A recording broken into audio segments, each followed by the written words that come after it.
ستكون دروس عديدة حول بلوجر.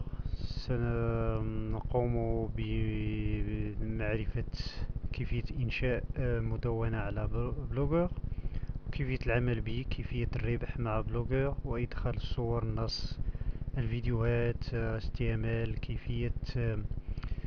كيفية العمل مع جوجل أدسنس لربح الأموال مع بلوجر. يمكنكم إذا أردتم وضع الإشهار على المدونة، يمكنكم الربح. وكل ما يتعلق بإنشاء المدونة أو الموقع فهو بحد ذاته موقع. فسنتعرف على جميع هذه الأشياء. أولا يجب التسجيل في بلوجر. يجب التسجيل هنا إذا لم يكن لكم حساب. اسم النسب، عنوان يمكن اختيار أي عنوان سهل جدا. أقوم بوضع علامة هنا وأتحول إلى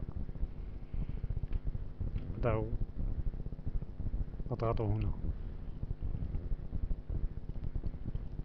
إذن بعد إنشاء حساب على بلوجر يمكنكم الدخول. أنا قمت بإنشاء من قبل،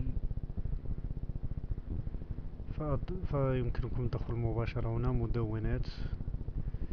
مدوناتي. فأقوم الآن بمدونة جديدة للتوضيح لكم.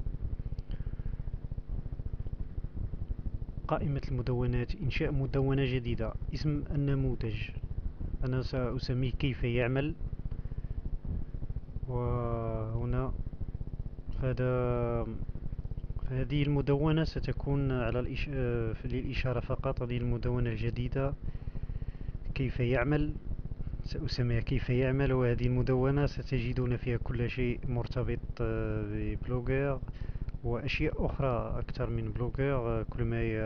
كل الفيديوهات على يوتيوب التي سأقوم بإنشائها، وجميع الأشياء المرتبطة بالكمبيوتر، الاستفسارات حول أي شيء. ستكون هذه المدونة مجموعة لأشياء عديدة. فلذا يجب عليكم التسجيل إذا أردتم مشاهدة بقية الفيديوهات. إذا نكمل هنا. نضع العنوان سأسميه كيف يعمل. وعندما أكتب هنا يقول لي عنوان هذه المدونة الإلكترونية متاح. ففي بعض الأحيان يكون غير متاح. يكتب بهذا الشكل هنا: عذرا، عنوان هذه المدونة غير متاح. فيمكن تبديله حتى يكون متاحا. سأكتب من جديد.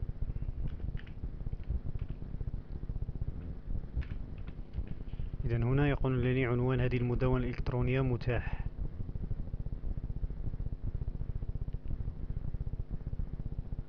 هنا بعدها فيمكن تبديله بعد ذلك إذا أردتم. هنا يمكن اختيار القالب لأخذه كنموذج. هنا تجدون مجموعة حسب المدونة التي تريدون القيام بها أو إنشاءها. يمكنك تصفح نماذج أكثر بكثير وتخصيص مدونتك لاحقا. يمكنك فعله بعد ذلك. سنختار واحدة سهلة. سنقوم باختيار هذه وبعدها أضغط هنا. الآن يقول تم إنشاء المدونة. تجدون هنا. سأضغط عليها ليرى. لأن الآن سنقوم بعرض المدونة. وهنا تجدون مجموعة من الأشياء، لأنه جديد لا يوجد شيء هنا. التعليقات منشورة، صفحة مرات مشاهدة الصفحة اليوم، مشاركات، المتابعون، إحصائيات الأرباح، التخطيط، إعدادات المشاركات، الصفحات سنتعرف عليها كلها في الحلقة القادمة. هنا نقوم بعرض المدونة وستكون على هذا الشكل. العنوان هنا كيف يعمل، فبعدها يمكننا تبديل اللون، الصورة الخلفية يمكن تبديله، وجميع الأشياء سنتعرف عليها في اللاحق. هنا ليست هناك أي مشاركات لأنها جديدة، ستكون على هذا الشكل. هنا إدارة المزيد، رسالة جديدة، تصميم، جميع هذه الأشياء سنتعرف عليها بحول الله.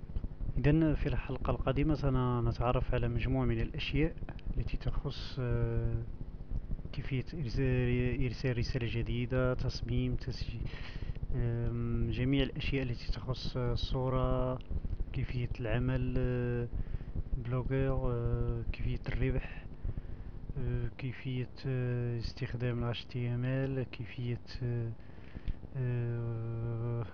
وضع الفيديوهات، ومجموعة كثيرة من الأشياء. المرجو التسجيل لمتابعة جميع الحلقات القادمة بحول الله.